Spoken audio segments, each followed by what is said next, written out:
if a Donald Trump became president, he doesn't have the executive authority to suddenly create a police surveillance state that has no checks on it whatsoever.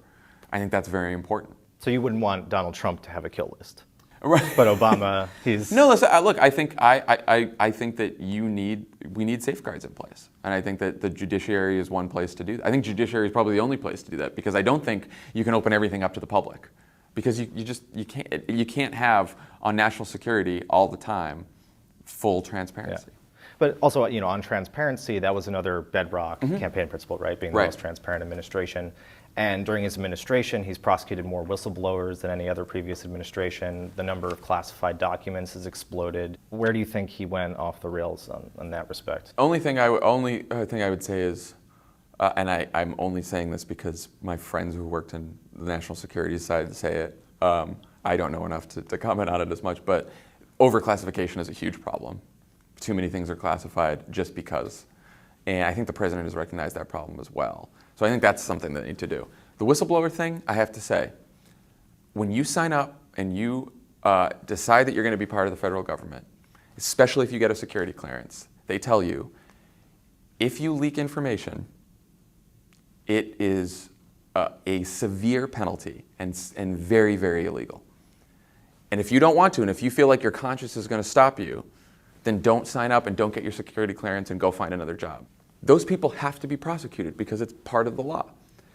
And so this whole thing, so far, journalists haven't been prosecuted about this, right? The people who were, the administration has gone after the people who have broken the law by leaking highly sensitive national security information. But they were tapping journalists' phones, and I mean, there was like Eric Holder subpoenaed records from journalists, and I mean, right. Because, you can't deny that he has been more aggressive than any other president. Once you get, there's just been more leaks. That's why, I'm for sure the president did not walk in and say, I got to clamp down on all these whistleblowers. It's just the cases come to the Justice Department because someone broke the law and there was a leak in sensitive classified information, and we have to have an investigation. And part of the investigation is they told this journalist, right? So then that's when records are subpoenaed and all that kind of stuff. I think it is fair that you say that there's this law, you break the law, you should be prosecuted. But at the same time, they're sworn to uphold the Constitution as well. And you have somebody like Thomas Drake, who tried, numerous times going up the chain, wasn't taken seriously, and that's when he went to the press.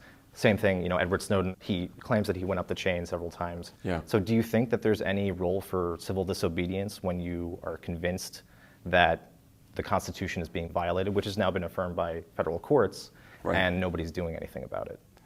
Look, I think that's a tough question. I think I guess I would answer it.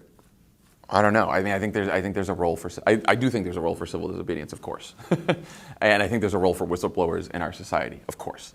But I do think that there are also, like I said, there's laws in the book, and there is a role for civil disobedience. And beyond that, I don't know enough about every single case to be spouting off left and right.